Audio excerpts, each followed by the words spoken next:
Assalamualaikum dan salam sejahtera. Anda bersama saya Ihsan Nahya. Ini waktunya untuk cerita.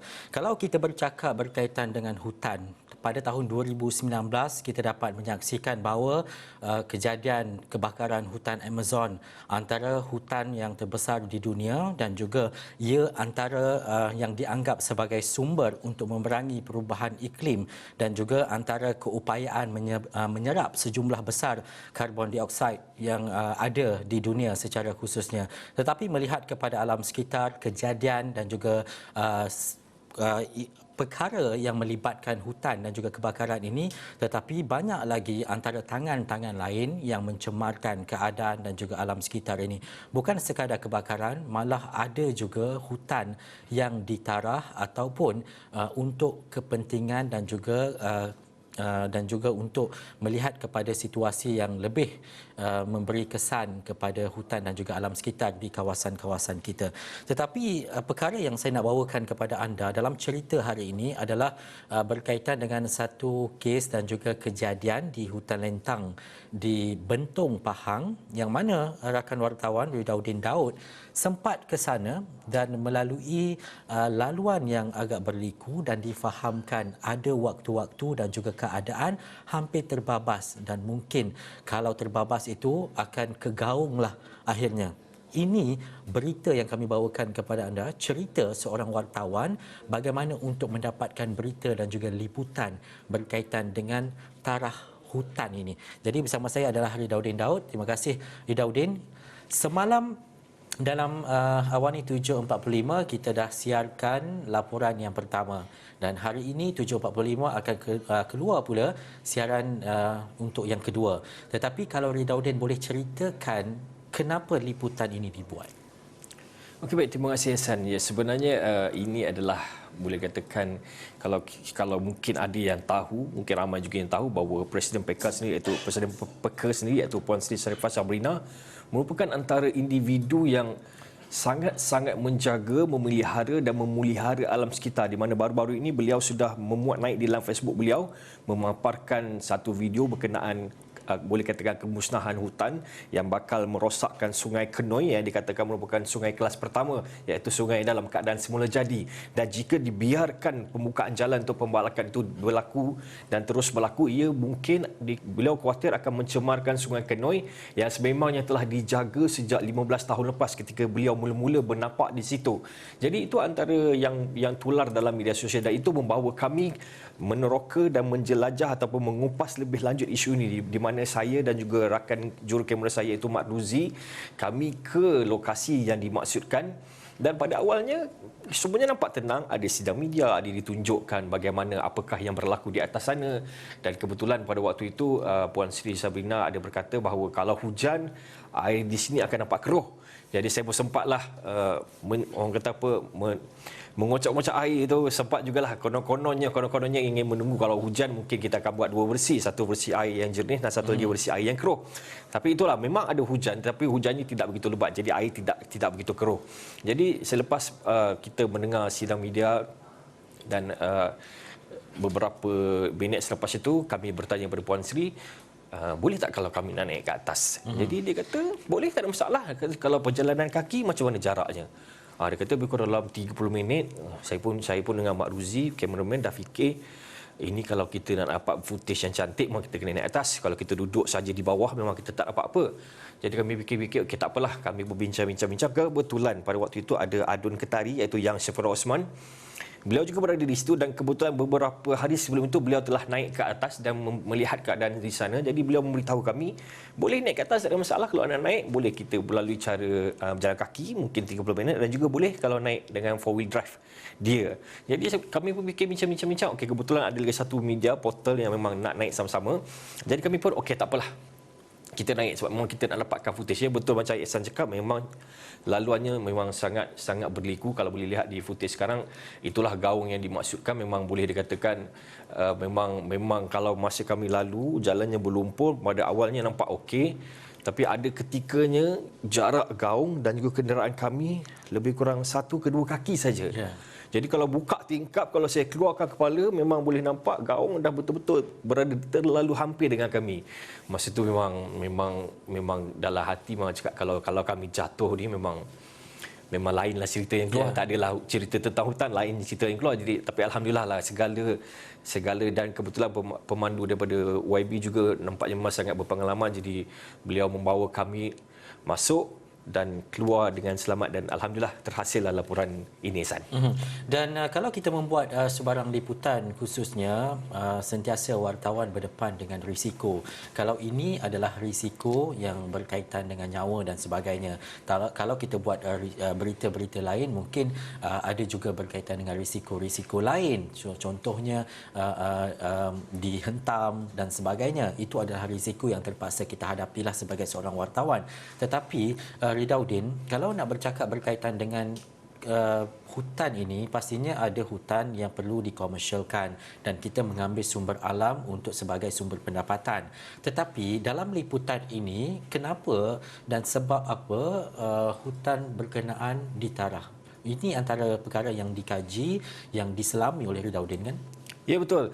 Kalau ikutkan pada apa yang saya perolehi, sebenarnya pembalakan di kawasan hutan ini mendapat lesen. Tapi itulah antara yang membuat kepada penyebaran berita ini atau penularan berita ini adalah apabila jalan untuk membuka kegiatan pembalakan itu nampaknya menurut Puan Sri Sabrina nampaknya tidak mengikut peraturan ditetapkan. Seperti menolak pokok seperti itu saja, dan kalau boleh lihat kawasan-kawasan itu juga nampak berlumpur dan memang ada pokok-pokok yang ditimpa ke dalam sungai. Jadi itu antara perkara-perkara yang membuatkan Puan Sri Sabrina kecewa. Sebagai pencinta alam, memang kita tahu dari dulu memang beliau antara yang paling lantang bercakap tentang pembalakan, tentang kemusnahan hutan. Tak kisahlah di Pahang, di Kelantan, di Selangor, semua kawasan dia akan usik. Dan dari situlah sebenarnya, walaupun padanya macam antara ayat dia kata tak kisahlah ada lesen atau tiada lesen, tapi apa yang penting adalah kemusnahan hutan itu dijaga. Jadi kalau segalanya mungkin ada, saya pasti mungkin ada SOP yang ditetapkan oleh Jabatan Hutan dan sebagainya. Jadi kalau biasanya kalau mengikut SOP, saya rasa tidak ada masalah. Tapi mungkin dikatakan mungkin bila ada pihak yang mungkin tidak begitu memahami atau mungkin tidak begitu buat research, memandangkan hutan ini adalah hutan dara atau hutan memang sangat banyak khazanah di dalam itu. Jadi segala apa yang dibuat dalam itu perlu dengan perancangan. Bukanlah tidak boleh, mungkin dibenarkan, tapi adalah caranya supaya kalau ada pun kemusnahan mungkinlah tidak begitu memberi kesan yang sangat signifikan kepada kawasan sekeliling dan kepada manusia khususnya, kerana kita tahu kalau melibatkan hutan, melibatkan sungai, antara yang paling terkesan kalau tidak haiwan tentulah manusia, di mana memang kita antara yang terjejas. Kalau ambil contoh pun seperti yang berlaku di Lembah Kerlang beberapa bulan lepas, kita boleh lihat bagaimana jutaan pengguna terkesan, termasuk rumah saya sendiri, mengangkut air sampai 5-6 kali untuk dalam rumah. Jadi itulah antara kesan-kesan kalau kita tidak menjaga alam. Jadi mungkin disebab itulah perkara yang sebelum ia teruk berlaku, jadi sepatutnya daripada mungkin disekat dari fasa 1 supaya tidak menjadi pada fasa 3 dan 4 yang mungkin akan menyebabkan lebih banyak kerosakan dan lebih banyak kesan kepada manusia dan juga haiwan. Ini implikasinya, Ridauddin, seperti yang Ridauddin sebut, implikasinya bukan sahaja kita melihat kepada tarahan yang berlaku di hutan berkenaan, tetapi sumber air yang memungkinkan nanti tak adanya ataupun bekalan air terputus disebabkan pencemaran dan sebagainya. Ini lebih merujuk kepada penyelenggaraan itu tidak mengikut SOP yang ditetapkan. Selepas ini, malam ini, kita pastinya kita tidak membawa liputan ataupun berita itu daripada satu pihak sahaja. Dan pastinya banyak rentetan dan juga follow-up lain yang dibuat. Apa mungkin yang terkandung dalam laporan kedua, siri kedua malam ini? Baik, San, antara isu yang pokok dalam laporan isu kedua ini adalah bagaimana Presiden Pekar itu sendiri ingin menyaman pemilik, kontraktor dan pelesen, sebabnya tiada apa-apa perbincangan dengan beliau, yang mana beliau ada melakukan perniagaan di bawah itu. Jadi itu yang membuatkan beliau ingin saman. Dan dalam laporan malam ini juga saya turut mendapatkan komen daripada Adun Ketari yang Syifura Osman, yang beliau katakan bahawa apa yang berlaku di hutan lintang ini sebenarnya sama dengan apa yang berlaku di Janda Baik 2 tahun lepas. Jadi menurut beliau sebenarnya benda ini berulang seperti apa berlaku di Janda Baik 2 tahun lepas. Apa yang beliau lihat, kontraktor ambil jalan mudah dan jimat, dia bulldoze saja. Maksudnya dia tolak sahaja semuanya. walaupun ada lesen atau kebenaran, sepatutnya, ini menurut Yang Syafura, sepatutnya semua yang melakukan ini mengikut peraturan ditetapkan apabila nak buka jalan atau sebagainya. Dan beliau menyatakan kecewa dengan tindakan tidak bertanggungjawab itu. Jadi saya turut mendapatkan komen daripada Ketua Pengarah Jabatan Perhutanan Negeri Pahang, di mana beliau berkata kontraktor sebenarnya sudah diarahkan untuk menghentikan kerja dan juga menjalankan kerja-kerja mitigasi, iaitu membersihkan apa-apa saja pokok ataupun mungkin apa yang jatuh di dalam tanah kerajaan. Jadi usaha itu sebenarnya telah dilakukan. Dan juga beliau mengatakan sebelum ini juga beliau telah mengeluarkan kenyataan bahawa lesen itu, ia betul telah mendapat lesen daripada JPNP untuk memulakan kerja pada 15 Oktober lalu dan kerja pembinaan bermula pada 27 Oktober lepas. Dan ini benda ini tular dalam kira-kira hujung Oktober lepas sebelum kita datang untuk membuat laporan. Jadi itu antara yang akan dibawakan pada malam ini, di mana kita mendapatkan komen daripada pengadu sendiri, iaitu masalah itu sendiri, dan kemudian kita mendapatkan mula respons daripada adun kawasan berkenaan, dan akhirnya kita akan mendapatkan respons daripada jabatan berkenaan supaya kita nak berikan 3 dimensi berbeza kepada penonton supaya anda semua dapat lihat dan nilai sendiri apakah yang berlaku, dan anda tafsirkan sendiri bagaimana corak penceritaan ini kepada anda, Azan. Dan juga Ridauddin, mungkin secara ringkas, semua dalam kalangan kita, dalam masyarakat ini pastinya ada, walaupun tak banyak, mungkin ada sedikit terhadap cinta terhadap alam berkenaan. Mungkin apabila kita melihat sesuatu yang tidak sepatutnya berlaku, kita akan merasakan sedikit kecewa dan mungkin ada keluhan kita melihat kejadian berkenaan. Bagi Ridauddin yang pertama kali melihat kepada kejadian-kejadian seperti itu dengan membuat laporan lagi, apa yang mungkin tersirat dalam hati dan juga dalam perasaan Ridauddin melihat kepada keadaan berkenaan? Baik, saya mungkin tidak sampai ke tahap Puan Sri Sarifah Sabrina. Beliau melihat dan beliau merekod sendiri video itu. Bila bercakap tu pun memang rasa sebab dan rasa seperti, kalau mendengar pada suaranya, rasa seperti menangis. Ya. Saya mungkin tidak sampai ke tahap itu, tapi sedikit sebanyak saya ada sedikit perasaan sedih, hiba apabila melihat hutan kita. Memang kalau dilalu daripada awal, kalau kita lah daripada Gobak ke Bentong tu, memang kita boleh nampak di kiri kanan kita hutan memang sangat cantik, memang penuh dengan pokok.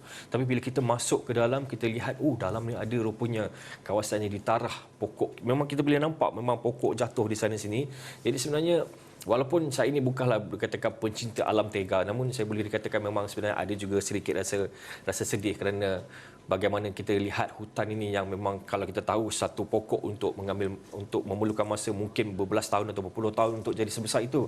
Jadi dalam masa hanya beberapa hari ia ditumbangkan dan pastinya ia akan merosakkan alam. Jadi memang pada waktu itu mungkin perasaan saya tidaklah sehebat Puan Sri Sarifah Sabrina, tapi memang terdetik juga rasa sedih kerana apabila sepanjang kami melalui dan kami melihat juga gaung di sebelah dan berfikir sepatutnya tidak berlaku seperti ini, kerana kalau kita tidak menjaga alam, kita nak harapkan siapa lagi? Itu semua khazanah kita sebenarnya. Baik, terima kasih Ridauddin Daud. Pastinya untuk siri pertama telah pun dimuatkan di YouTube dan juga di laman web Esok Awani. Anda boleh dapatkan laporan pertama berkaitan dengan hutan lintang Bentong ini, dan juga laporan kedua boleh saksikan malam ini pada pukul di Awani 7.45.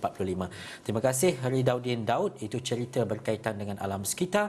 Selepas ini kita nak melihat kepada kejadian alam dan juga apa yang berlaku, terutamanya berkaitan dengan banjir dan juga musim tengkujuh di Melaka. Kita nak berhenti rehat seketika, kembali selepas ini.